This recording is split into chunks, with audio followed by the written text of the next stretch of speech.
சரி, இன்றைக்கு செய்திக்குள்ளாக நாம் சொல்லுவோம். சுகத்தை குறித்து நாம் பார்த்து கொண்டு வருகிறோம். ஆமென். சுகம், நம்முடைய தேவன் சுகமளிக்கும் தேவனாய் இருக்கிறார். சங்கீதம் எழுதின புஸ்தகம் 1ஆம் அதிகாரம் 2ஆம் வசனத்தை நாம் வாசிப்போம். சங்கீதம் 1:2. இதுதான் இந்த வசனத்திலிருந்து தான் அடிப்படையாக நாம் பார்த்து கொண்டு வருகிறோம். கர்த்தருடைய வேதத்தில் பிரியமாய் இருந்து இரவும் பகலும் அவருடைய வேதத்தில் தியானமாய் இருக்கிற மனுஷன் பாக்கியவான். ஆமென். அப்போ கர்த்தருடைய வார்த்தையிலே இரவும் பகலும் நான் தியானமாய் இருப்பதன் மூலமாக நான் பாக்கியத்தை பெறுகிறேன். சொல்லுங்க, நான் பாக்கியத்தை பெறுகிறேன். என்ன பாக்கியத்தை பெறுகிறேன்? நான் உங்களுக்கு பல காரியத்தை போதித்து கொண்டு வந்தேன். முக்கியமான காரியத்தை பார்த்து கொண்டு வருகிறோம். என்னவென்றால், சரீரத்திலே நமக்கு சுகத்தை தேவன் பரிபூரணமாய் கொடுக்கிறார். அல்லேலூயா. சொல்லுங்க, God is giving me healing to my body. When I am meditating the word of God daily, I receive a blessing. I come to know that healing is my portion. நான் கர்த்தருடைய வார்த்தை இரவும் பகலும் வாசித்து தியானிக்கிற மனுஷனாக இருப்பேன் என்றால், நான் ஒரு காரியத்தை புரிந்து கொள்ளுகிறேன். எனக்கு சுகம் கொடுக்கப்பட்டிருக்கிறது. சுகம் என்னுடைய பங்காய் இருக்கிறது. சுகம் பிள்ளைகளின் அப்பம் என்று வேதம் சொல்லுகிறது. அல்லேலூயா. அப்போ நாம் கிட்டத்தட்ட 3 வாரங்கள் அதை குறித்து பார்த்து கொண்டு வருகிறோம். ஹீலிங் இன் தி அட்டோன்மெண்ட் பார்ட் 1, 2, 3 என்று 3 வாரங்கள் நாம் பார்த்தோம். பல காரியத்தை பார்த்தோம். இன்றைக்கு நாம் பார்க்க போகிற காரியம் என்னவென்றால், ஹீலிங் அது வேறு ஒரு கோணத்திலே நாம் பார்க்க போகிறோம். முதல் நாம் என்ன பார்த்தோம்? இஸ் ஹீலிங் ஃபார் ஆல் என்பதை பார்த்தோம். அடுத்தது நாம் பார்த்தோம் இஸ் ஹீலிங் காட்ஸ் வில் என்பதை நாம் பார்த்தோம். அடுத்தது நாம் பார்க்க துவங்கினது is healing in the part of atonement. அதாவது கர்த்தராகிய இயேசு சிலுவையில் எனக்காக பாவத்திற்கு பரிகாரம் செய்தார் அல்ல, அதன் மூலமாக எனக்கு சுகம் கிடைக்கிறதா அல்லது பாவ மன்னிப்பு மாத்திரம்தான் கிடைக்கிறதா என்பதை குறித்து நான் உங்களுக்கு போதித்தேன். சுகம் மாத்திரம் எனக்கு அதாவது பாவ மன்னிப்பு மாத்திரம் எனக்கு சிலுவையிலே கிடைக்கிறதா இல்ல சுகமும் எனக்கு சிலுவையிலே கிடைக்கிறதா என்பதை தெளிவாய் பார்த்தோம். இன்றைக்கு நாம் பார்க்க போகிறோம் the Lord's compassion in healing. ஹல்லேலூயா.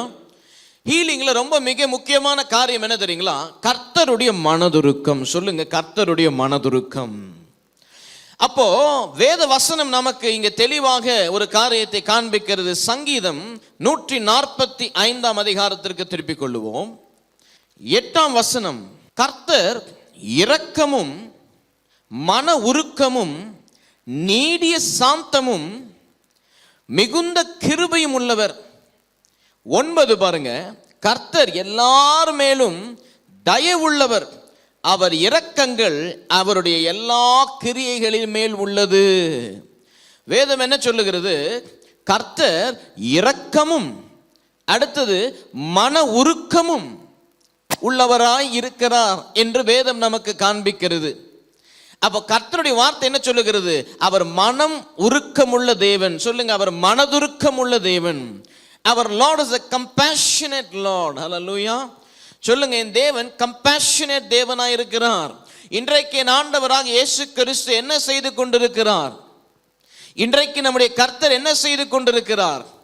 நமக்காக மனதுருக்கத்தின் ஆசாரியனாக, மனதுருக்கத்தின் மகா பிரதான ஆசாரியராக சிலுவையிலே நமக்காக பரிந்து பேசிக் கொண்டிருக்கிறார். தேவனுடைய சமூகத்திலே, அங்கே தேவனுடைய வலது பரிசத்திலே நமக்காக அவர் என்ன பண்ணி கொண்டிருக்கிறார்? பரிந்து பேசிக் கொண்டிருக்கிறார். அல்லேலூயா. எத்தனை பேருக்கு விளங்குகிறது நான் சொல்லுகிறது? Healing is a part of Lord's compassion. மனதுருக்கம் இல்லாமல் தேவன் யாரையும் சுகப்படுத்தல. நல்லா கவனிக்கணும் பாருங்க. ஆண்டவராக இயேசு கிறிஸ்து இந்த பூமியிலே ஏராளமான அற்புதங்களையும் அதிசயங்களையும் செய்தார். அது உங்களுக்கே தெரியும். யோவான் சொல்லுகிறார், அப்போஸ்தலன் யோவான் என்ன சொல்றாரு? அவர் செய்த அற்புதத்தை நாம் எழுதி வைக்க வேண்டும் என்றால் உலகம் கொள்ளாதாம், அவ்வளவு அற்புதத்தை தேவன் செய்திருக்கிறார் என்று வேதம் நமக்கு சொல்லுகிறது தன்னுடைய சீஷன் அப்போஸ்தலன் யோவான் மூலமாக. அப்ப திரளான அற்புதங்களையும் அதிசயங்களையும் தேவன் எப்படி செய்கிறாரு? தன்னுடைய இரக்கத்தின் மூலமாய் செய்கிறார். அன்புக்குரியவர்களே, தன்னுடைய மனதுருக்கத்தின் மூலமாய் அவர் செய்கிறார். மனதுருக்கம் இல்லாம அவர் சுகப்படுத்துகிறதே கிடையாது. ஆமென். சொல்லுங்க, because of his love and compassion he heals you and he heals the whole world. Hallelujah. Compassion என்ற வார்த்தைக்கு ஹீப்ரு வேர்டு என்ன சொல்லுகிறார்கள் என்றால் ராக்காமின் என்று சொல்லுகிறார்கள். ராக்காமின் அப்படின்றால் என்னவென்றால் டு லவ் டெண்டர்லி. அப்படின்றால் என்ன சொல்லுகிறார்கள்? To pity for people, to show mercy for people. அப்ப கர்த்தர் என்ன செய்கிறார் என்றால் வியாதிப்பட்டிருக்கிற ஜனங்களை பார்த்து மனதுருகி அவர்கள் மீது பரிதாபப்படுகிறார், அவர்கள் மீது வேதனைப்படுகிறார், வருத்தப்படுகிறார். அவர்களை சுகப்படுத்த வேண்டும், அவர்களை விடுவிக்க வேண்டும், அவர்களை இந்த இக்கட்டிலிருந்து கஷ்டத்திலிருந்து தப்பிவிட வேண்டும் என்று மனம் உருகுகிறது அவருக்கு. அல்லேலூயா. அப்படிதான் எல்லா அற்புதத்தையும் ஆண்டவராக இயேசு கிறிஸ்து செய்தார். அதை வசனங்களிலே தெளிவாக எழுதப்பட்டிருக்கிறது. வாசிப்போம் பாருங்க. மத்தேயு எழுதின புஸ்தகம் 20ஆம் அதிகாரம் எப்படி ஆண்டவராக இயேசு கிறிஸ்து அற்புதத்தை செய்தார் என்பதை பார்க்க போகிறோம். How did the Lord Jesus Christ perform so many miracles? What was the foundation upon which Jesus performed miracles என்பதை பார்க்க போகிறோம். ஆமென்.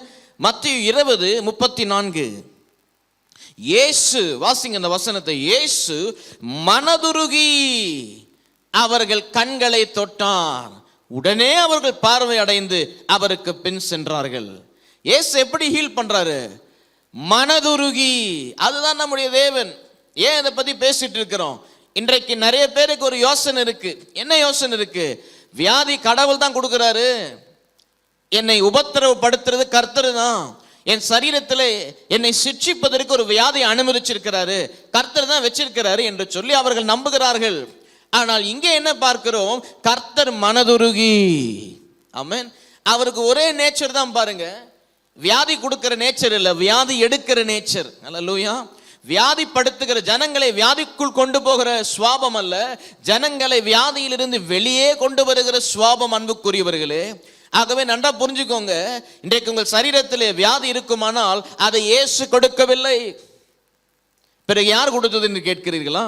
அது நாமே நம்முடைய தவறான புரிந்து கொள்ளுதல் மூலமாக சத்துருவானவன் நம் சரீரத்திலே வியாதியை விதைக்கும்படி அனுமதித்து நாம் வாழ்ந்து கொண்டிருக்கிறோம். நல்லா விளங்கிக்கணும் பாருங்க. ஆண்டவராக இயேசு கிறிஸ்து யாருக்கும் வியாதி கொடுக்கிறதே கிடையாது. பிள்ளைகளின் அப்பம் என்று சொல்லப்பட்டிருக்கிறது. அல்லேலூயா. சொல்லுங்க அல்லேலூயா. அப்போ வாசிக்கலாம் பாருங்க. அடுத்த வசனம் மார்க் எழுதின புஸ்தகம் 6ஆம் அதிகாரம் 34ஆம் வசனம். மார்க் 6ஆம் அதிகாரம் 34. மிக அற்புதமான வசனம். இங்கேயும் ஆண்டவராய் இயேசு கிறிஸ்து எப்படி சுகப்படுத்துகிறார் என்று எழுதப்பட்டிருக்கிறது.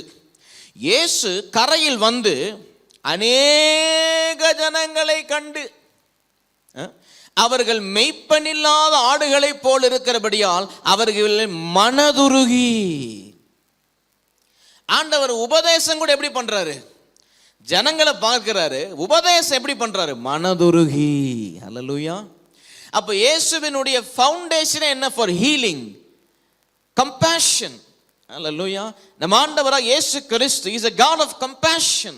அப்போ எப்படி ஜனங்களை பார்த்த உடனே அவர் மனம் உருகுது பாருங்க. மெய்ப்பனில்லாத ஜனங்களா இருக்கிறார்களே, கஷ்டப்பட்டு கொண்டிருக்கிறார்களே, இங்கும் எங்கும் அலசரிப்பட்டு கொண்டிருக்கிறார்களே, எங்கே போவதுன்னு தெரியாமல் தத்தளித்து கொண்டிருக்கிறார்களே என்று அவர்கள் மீது என்ன பண்றார் ஆண்டவராக இயேசு? மனதுருகுகிறார். சொல்லுங்க, மனதுருகுகிறார். அல்லேலூயா. மனதுருகி அநேக காரியங்களை அவர்களுக்கு உபதேசிக்க என்ன பண்றாரு? தொடங்கி இருக்கிறார். அல்லேலூயா. அடுத்த வசனத்தை வாசிப்போம். மறுபடியும் வாங்க. மத்தேயு எழுதின புஸ்தகம் 14ஆம் அதிகாரம் 14ஆம் வசனம். இன்றைக்கு ஒரு காரியத்தை தெளிவா நீங்க புரிஞ்சுக்கணும். இயேசு வந்து திரளான ஜனங்களை கண்டு, மறுபடியும் இயேசு திரளான ஜனங்களை கண்டு அவர்கள் மேல் மனதுருகி அவர்களில் வியாதியஸ்தர்களாய் இருந்தவர்களை சுஸ்தமாக்கினார். சொல்லுங்க, ஆண்டவராய் இயேசு கிறிஸ்து திரளான ஜனங்களை கண்டு மறுபடியும் மனதுருகுகிறாரு. ஒரு பக்கம் திரளான ஜனங்களை கண்டு மெய்ப்பனில்லையே, கஷ்டப்படுகிறார்களே என்று மனதுருகி அவர்களுக்கு உபதேசம் பண்றாரு. மறுபக்கம் வியாதியஸ்தர்கள் இருக்கிற அநேக ஜனங்களை பார்த்து மனதுருகி, ஐயோ வியாதி இவ்வளவு இவர்களை வாட்டி கொண்டிருக்கிறதே, இவ்வளவு வேதனைப்பட்டு கொண்டிருக்கிறார்களே என்று அவர்களை வந்து சுகப்படுத்தி அவர்களை ஸ்வஸ்தமாக்குகிறார். அல்லேலூயா. இதுதான் உங்களுடைய ஆண்டவராக இயேசு கிறிஸ்து.